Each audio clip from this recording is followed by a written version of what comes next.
ایک بات بڑی ضروری ہے، وہ میں نے آپ سے ضرور کرنی ہے۔ ایک آیت ہے قرآن پاک کی سورۃ بقرہ پہلا سپارہ آیت نمبر 120۔ اللہ تعالیٰ نے ایک حد بیان کر دی، فرمایا وَلَن تَرْضَىٰ عَنْكَ الْيَهُودُ وَلَا النَّصَارَىٰ حَتَّىٰ تَتَّبِعَ مِلَّتَهُمْ۔ فرمایا یہ یہودی اور عیسائی تم سے ہرگز راضی نہیں ہوں گے۔ یہ قرآن ہے اور سادہ ترجمہ تفسیر کی بھی ضرورت نہیں۔ یہ معاہدے کر لیں، محبت کے وعدے کر لیں، یہ تم سے راضی نہیں ہوں گے۔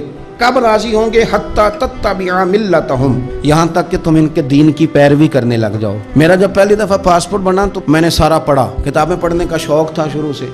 اس کے ہر صفحے پہ لکھا ہے کہ سوائے اسرائیل کے، یعنی آپ پوری دنیا میں یہ سبز ہلالی پاسپورٹ لے کے جا سکتے ہیں، خبردار اسرائیل آپ یہ پاسپورٹ لے کے نہیں جا سکتے۔ یعنی اتنی نفرت کسی ملک سے کہ اس پر لکھ کے چھاپ دیا ہر صفحے پر کہ یہ پاسپورٹ سوائے اسرائیل کے ہر ملک کے لیے کارآمد ہے۔ میرا سوال ہے عرب کے ان لیڈروں سے جنہوں نے اسرائیل کے ساتھ معاہدہ کیا، مجھے بتاؤ تمہیں فلسطین کی بیٹیاں بھول گئی نا ساری کی ساری؟ تمہیں وہ ماں بھول گئی نا جو مسجد اقصیٰ کے دروازے پہ کھڑی ہو کے چیخیں مارتی تھی اور کہتی تھی کوئی علی کو خبر کرو کہ میری بچیاں قید میں ہیں؟ وہ بھول گئی؟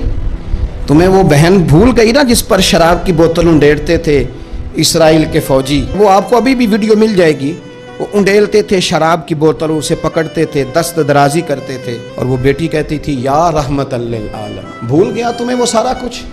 تم نے ایک منٹ لگایا اور تم معاہدہ کس سے کروا رہے ہو؟ امریکہ کے صدر سے؟ اتنا ظلم کیا تم نے، اتنا قاتل کے ساتھ معاہدہ؟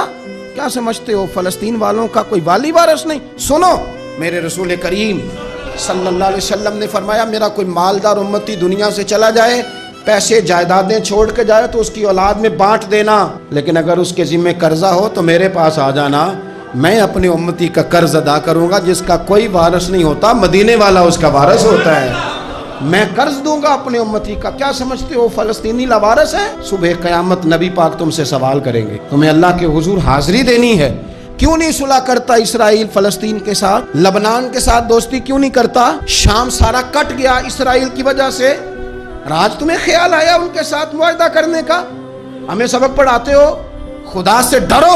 اور پھر اقبال کہتے ہیں مسلمانوں سے مایوس نہ ہونا، حکمرانوں سے زیادہ امیدیں بھی نہ لگانا۔ وہ جو چھوٹے چھوٹے لوگ نکلے تھے نا صحرا سے، بظاہر غریب تھے، بظاہر ان کے پاس مال نہیں تھا، وہ خالد بن ولید جیسے، وہ سعد بن ابی وقاص جیسے، بظاہر ان کے پاس زیادہ اسلحہ نہیں تھا۔ اقبال کہنے لگے مایوس نہ ہونا، یہ نہیں کہنا بن کچھ نہیں سکتا، فرمانے لگے رات میں نے سنا ہے فرشتے آپس میں باتیں کر رہے۔ واہ اقبال، تیرا بھی انداز کتنا نرالا ہے۔ کہنے لگے رات فرشتے آپس میں باتیں کر رہے تھے، میں نے سن لی ہیں۔ بھلا وہ کیا کہہ رہے تھے؟ یہ سارے لوگ نا خالد بن ولید، سعد بن ابی وقاص، یہ صحرا کے رہنے والے تھے، اور اس وقت کی سب سے سپر پاور روما کہلاتی تھی، الٹ پلٹ کے رکھ دی ساری رومی سلطنت۔ تو اقبال کہنے لگے رات فرشتے آپس میں باتیں کر رہے تھے کہ سنا ہے پاکستان کے، ہندوستان کے مسلمان جوان مایوس ہو گئے۔ کہنے لگا نہ مایوس ہونا، نکل کے صحرا سے، جس نے روما کی سلطنت کو الٹ دیا تھا، نکل کے صحرا سے۔ گرمی دیکھو اس شعر کی، ولولہ دیکھو اس مرد کا جو مصور پاکستان ہے، نکل کے صحرا سے جس نے روما کی سلطنت کو الٹ دیا تھا، سنا ہے میں نے یہ قدسیوں سے، وہ شعر پھر ہوشیار ہوگا۔